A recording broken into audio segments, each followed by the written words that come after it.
डूंगरपुर बांसवाड़ा की जनता चुनाव लड़ रही है और ये जनता पैसों के लिए चुनाव नहीं लड़ रही है। ये जनता सुख सुविधाओं के लिए मेरे साथ नहीं है, ये जनता स्वाभिमान के लिए है। इस जनता के अंदर जो साथ मेरे साथ जुड़ रहा है, संगठन के साथ जुड़ रहा है, उस प्रत्येक व्यक्ति के अंदर स्वाभिमान जगा है।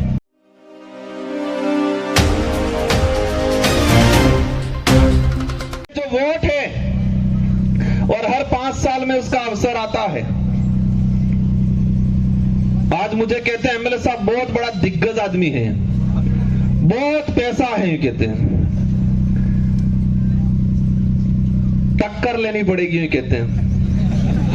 मैंने कहा मैं नहीं लड़ रहा हूं, डूंगरपुर बांसवाड़ा की जनता चुनाव लड़ रही है और ये जनता पैसों के लिए चुनाव नहीं लड़ रही है।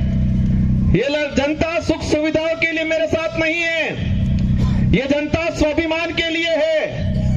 इस जनता के अंदर जो साथ मेरे साथ जुड़ रहा है, संगठन के साथ जुड़ रहा है, उस प्रत्येक व्यक्ति के अंदर स्वाभिमान जगा है।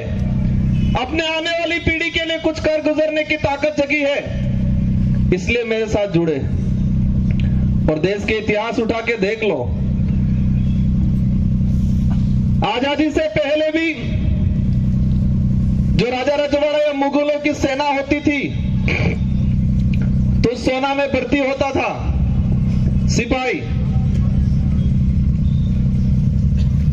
तो सैलरी के लिए होता था, तनख्वाह मिलती थी। या किसी राजा से एग्रीमेंट होता था, सहयोग में पूरी सेना भेजता था, तो रियासत क्षेत्र की कुछ जमीन को लेकर सौदा होता था। लेकिन वो सेना युद्ध के मैदान में टिकती नहीं थी।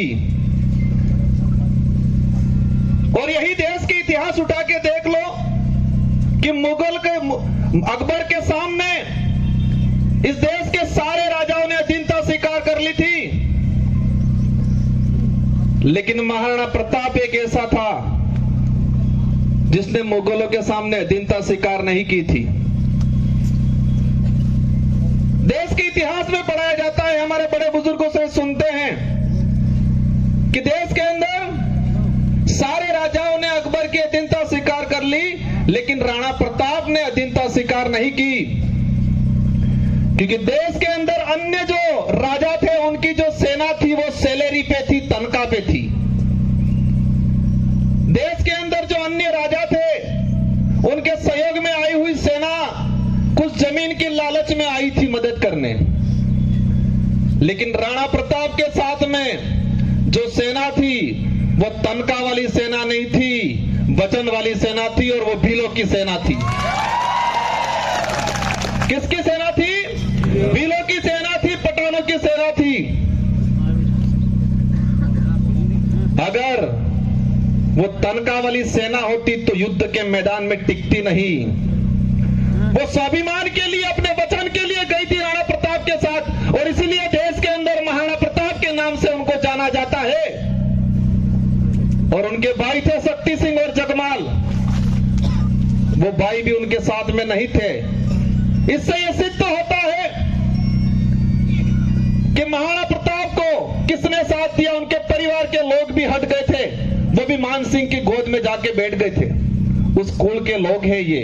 और मुझे पता है कि कांग्रेस और बीजेपी के बहकाव में आके उनसे पैसा लेके ये काम नहीं करेंगे। ये लोग स्वाभिमान के लिए काम करेंगे, ये वचन के लिए काम करेंगे, आने वाली पीढ़ी के लिए काम करेंगे। मेरी बात को आप समझ गए होंगे कि हमारे लोगों ने महाराणा प्रताप को वचन दिया था, तनख्वाह नहीं ली थी। फौज में हमारे लोग भर्ती नहीं हुए थे, तनख्वाह की बेसिस पे नहीं हुए थे। पूरा गांव के सिपाही लोग, जवान लोग गए थे, वो वचन दिया था। और इस लड़ाई में, इस मैदान लोकसभा क्षेत्र में मुझे उम्मीद है पैसों वाली सेना नहीं टिकेगी, वचन वाली सेना टिकेगी। क्योंकि उनके साथ जो सेना है वो पैसों वाली सेना है, तनख्वाह वाली सेना है, दहाड़ी वाली सेना है, और हमारा साथ वचन वाली सेना है, स्वाभिमान से जीने वाले लोग हैं। बातें बहुत सारी हैं, अंत मंच आएंगे उस पे करेंगे। हमारी लड़ाई सीधी सी है किस क्षेत्र में संविधान के अनुरूप आरक्षण लागू हो जाए। यहाँ का कलेक्टर, एसपी, संभागीय आयुक्त क्लियर कर दे कि संविधान के भाग इसमें 5वीं अनुसूची के तहत क्या प्रावधान है, कितना आरक्षण मिलना चाहिए। आरएस भर्ती की अगर बात करें